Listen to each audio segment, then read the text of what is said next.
let's talk now about domestic politics, and let's talk about Sir Keir Starmer, because it turns out that he said that he was going to put all these taxes on private schools, this VAT, and that it's all going to go into funding state schools. And yet it doesn't seem that everyone's singing from that hymn sheet.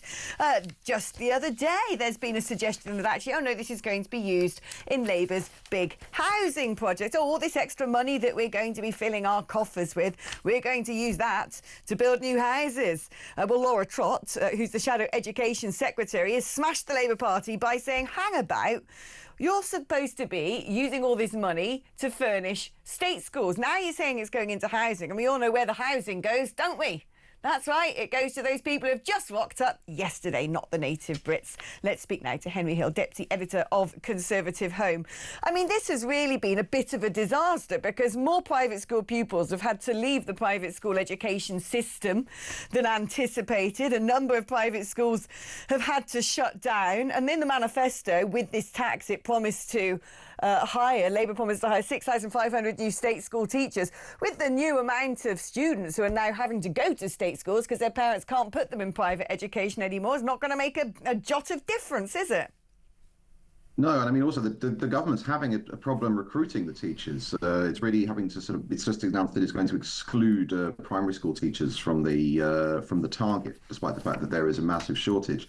And it has, I think, to date, this policy has forced twice as many formerly private school pupils as expected into the state sector. And of course, the critical thing about that is that a private school pupil doesn't actually take any taxpayers' money for their education.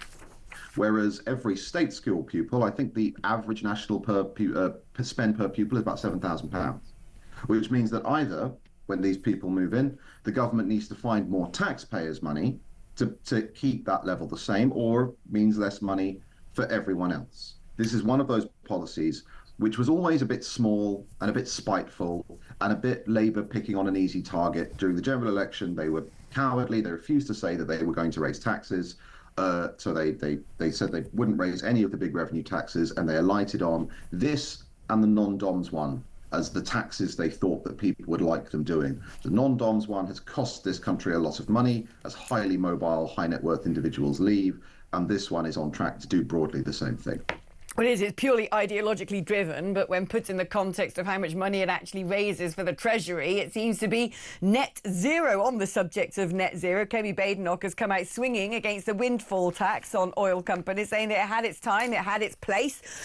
Back when Russia first invaded Ukraine and energy costs soared, and there was a big argument, wasn't there, about whether or not these energy companies who were making enormous profits, billions from that horrific war taking place in Ukraine, should have to pay tax on it. Well, Kemi Badenoch has now called for the windfall tax on North Sea oil and gas to be scrapped. She says that the profits levy can no longer be justified and there'd be nothing left to tax if it's continued.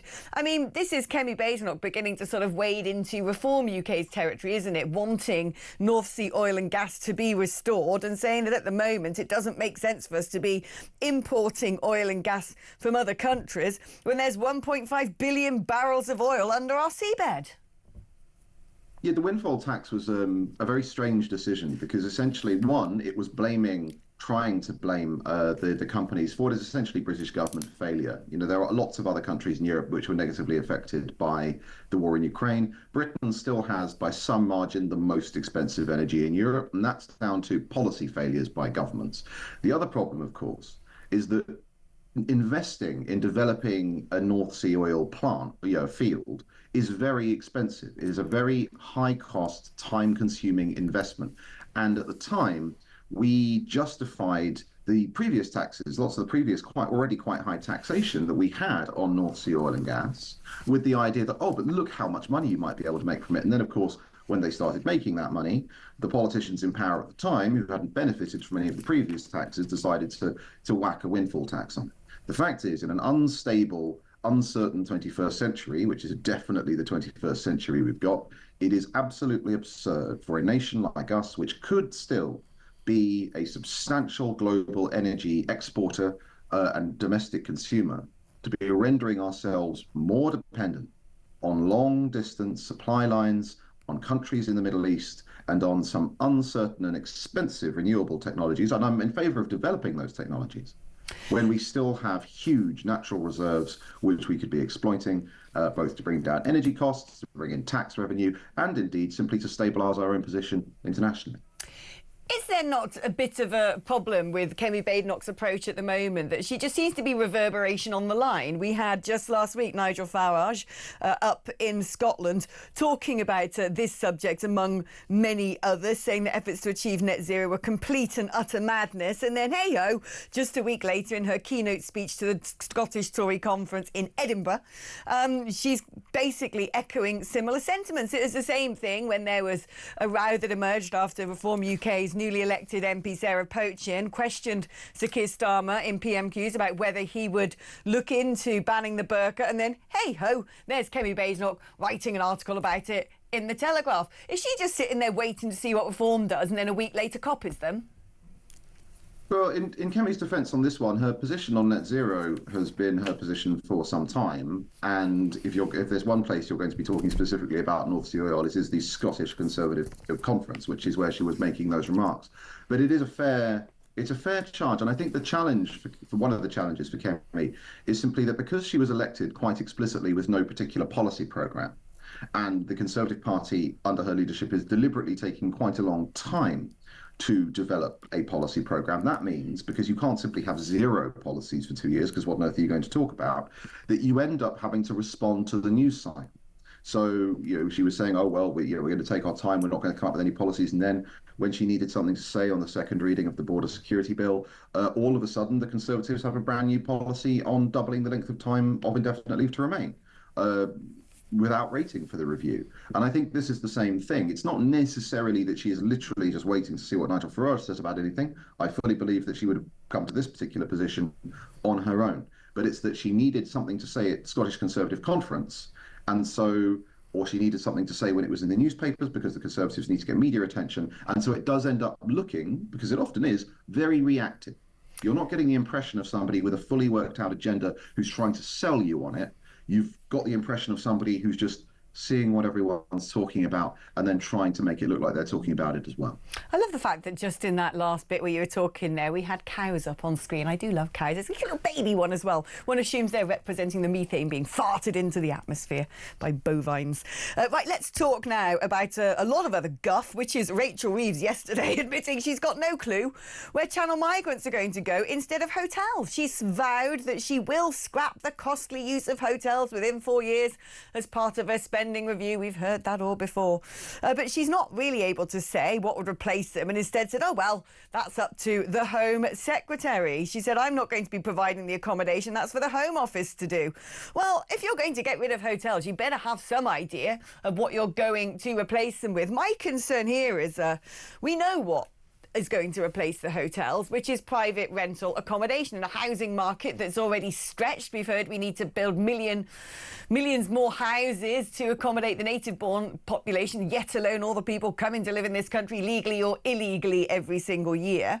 And my concern with this, Henry, is the fact that I hate the idea of migrant hotels, OK? I don't think any of them should be housed in any sort of accommodation here particularly. But at least with a migrant hotel, they were all in the same place and able to be surveilled. And many of these migrant hotels tended to be slightly out of town. My concern is when young men are being put in multi-residence properties, multi-occupancy properties, that they're going to be in the heart of communities. No one's going to know what they're getting up to in those houses, and that the risk actually to society and the amount of societal disruption could be even greater. It's crazy. It's literally the government going, well, people don't like the hotels thing, and what the hotels thing is shorthand for, we don't like having huge numbers of illegal migrants being stored close to where we are and in our communities. And they're like, oh well, it's the hotels thing that's the problem. So what if we distributed them around private housing instead? There's two sides to this. One, what this country has needed for a very long time, given the chronic problems with deportations and the sheer number of people coming here, is a purpose-built asylum estate, right? It can be out of the way, out in the countryside. It can have proper facilities. It's not inhumane. You could have nice facilities even. You could have medical facilities, things to look after children, make sure children are looked after properly. But it would be self-contained. It would be run by the Home Office. It would be out of the way. It would be, as you say, easy to keep people there and stop them absconding, disappearing into the black economy if their claim doesn't succeed. But the other one is, where's the money coming from? Because when they say, oh, we're going to end the expensive use of asylum hotels, well, all right. But if you put them in private accommodation, these people aren't allowed to earn money in Britain. They're not allowed to work because, otherwise they'd just be bypassing the immigration system and getting straight into the economy. So how are they going to pay for private accommodation? They're not. The government is going to do it. Which bit of the government is going to do it? Rachel Reeves just cut the Home Office's budget. So if she's saying that I'm no longer going to be providing money for asylum hotels, but she's cut the Home Office budget, which is already slightly overstretched, which would have to pay for the private accommodation, what do you do? I mean, it leads to the kind of worrying, the one way out of that without them finding money from somewhere else is that they just start rubber stamping all of the applications and let them work and say, well, now look, now they're no longer the government's problem because they can go and earn money and rent privately. But that means that they've completely bypassed the immigration system. They've hand-waved everybody through. And those people, as you say, are now going to be competing with young people from this country for very limited rental accommodation.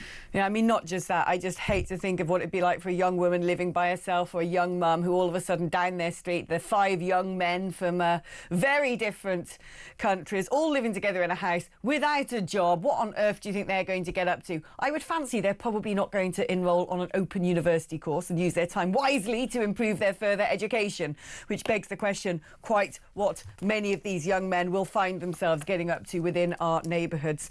Henry, thank you ever so much